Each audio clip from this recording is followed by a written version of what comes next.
가린 여러분 반갑습니다. 오늘은 척추건강 프로젝트 2부 소파 편을 시작해 보겠습니다. 코로나 팬데믹으로 인해서 해외여행은 고사하고 외식 한번 마음 놓고 하기에 힘든 요즘입니다. 학생들은 등교를 못해서 비대면 수업으로 대신하고 있고요. 회사원 같은 경우에도 경우에 따라서는 재택근무를 하고 있는 상황도 연출되고 있죠. 그렇다 보니까 요즘 자연스럽게 집에서 보내는 시간이 굉장히 길어지고 있습니다. 그 중에서도 가장 많은 시간을 보내는 공간이 바로 거실 그리고 소파가 되겠죠.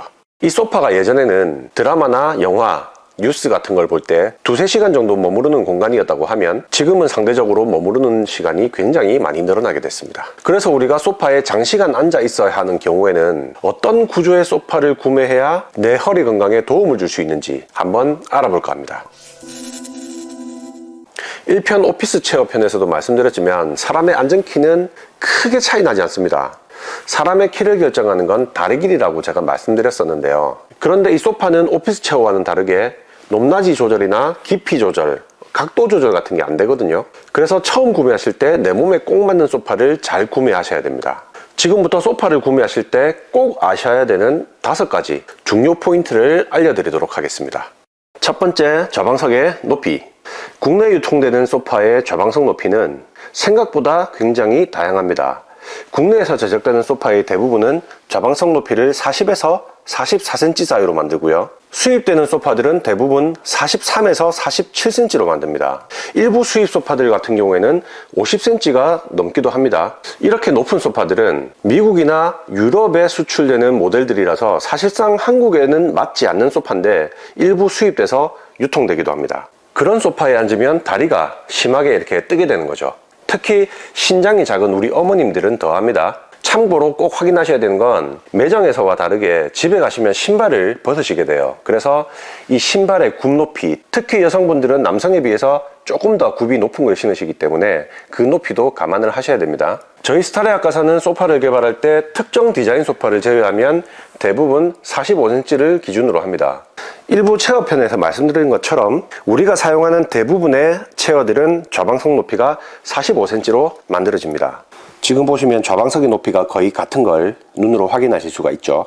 이건 사람들의 평균적인 다리 길이를 반영한 결과입니다. 그래서 저희가 소파를 개발할 때 45cm를 기준으로 하는 겁니다. 그러면 체어는 그렇다 치고 소파는 조금 푹신하게 안겨야 되는데 너무 높지 않냐 라고 생각하실 수도 있는데, 이 소파라는 거는 체어와는 다르게 쿠션감이 있기 때문에 조금 높아도 이 체중으로 눌러버리거든요. 그래서 똑같은 45cm지만 체어와는 다르게 조금 더 들어간다고 보시면 됩니다. 그래서 대체적으로 고객님들의 피드백을 받았을 때 45cm 정도 되는 높이의 소파들을 가장 편해하셨습니다. 그런데 이건 말 그대로 평균이고요. 그러면은 나는 어떤 소파를 골라야 하나?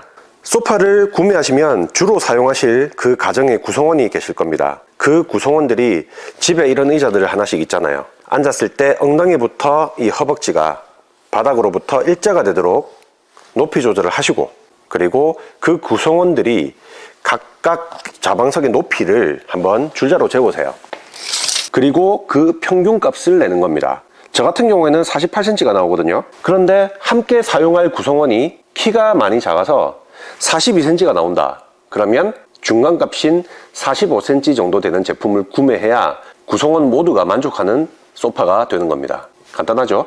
두 번째, 좌방석의 깊이. 국내 유통되는 소파 좌방석의 깊이는 50cm에서 60cm 정도로 편차가 꽤 심한 편입니다. 수입 소파들 같은 경우에는 보통 50 초중반, 그리고 국산 소파 같은 경우에는 50 중후반, 60cm까지도 가기도 합니다.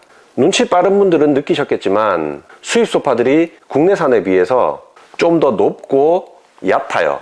이건 한국 사람들이 유독 소파에 눕는 걸 좋아해서 그런 건지, 아니면 너무 깊게 만들다 보니 앉는 것보다는 눕거나 양반 다리로 앉는 게 더 편해서인지 뭐가 먼저인지는 잘 모르겠습니다.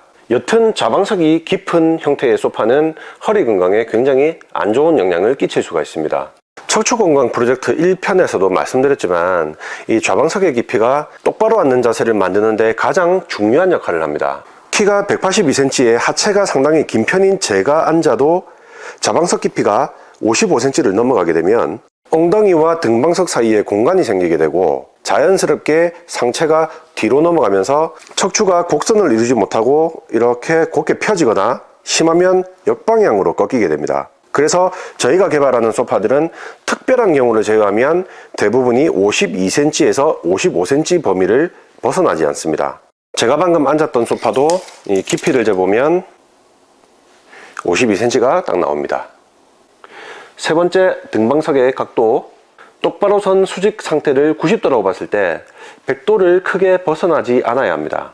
소파의 등방석이 지나치게 누워버리면 상체도 똑같이 뒤로 눕겠죠? 허리에 무리를 주게 됩니다.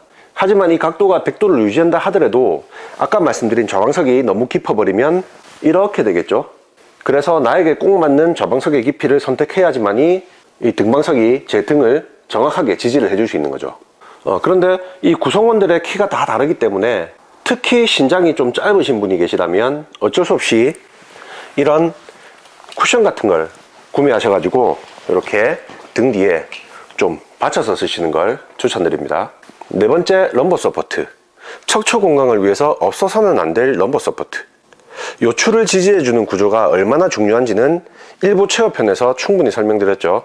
이 등방석이 한 통으로 넓게 디자인된 구조는 척추를 받쳐줄 수가 없기 때문에 허리가 안 좋은 분들은 꼭 이런 요추를 지지해주는 구조가 따로 있는 소파를 구매하시기 바랍니다. 그래야지만이 똑바른 자세로 앉았을 때 이렇게 허리, 요추를 완벽하게 지지를 해줄 수가 있습니다.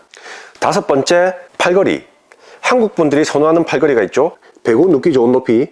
이것도 사실 잘못된 소파 사용 때문에 발생되는 현상이기도 합니다. 소파는 바른 자세로 앉아야 하고 팔걸이는 하체에 집중된 하중을 분산시키는 역할을 합니다.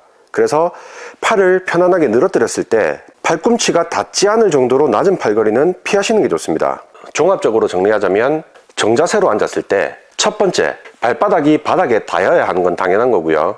엉덩이와 허벅지가 전체적으로 고르게 하중을 분산시키는 높이. 두 번째, 엉덩이가 등방석에 닿이는 깊이.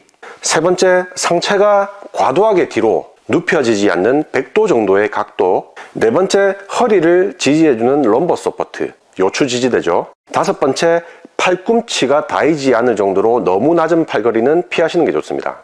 허리가 좋지 않은 분들은 꼭 이 5가지를 기억하시고 유념하시고 소파를 고르시기 바랍니다. 척추건강 프로젝트 2부는 여기서 마치고요. 3부 매트리스 편으로 찾아뵙도록 하겠습니다. 고맙습니다.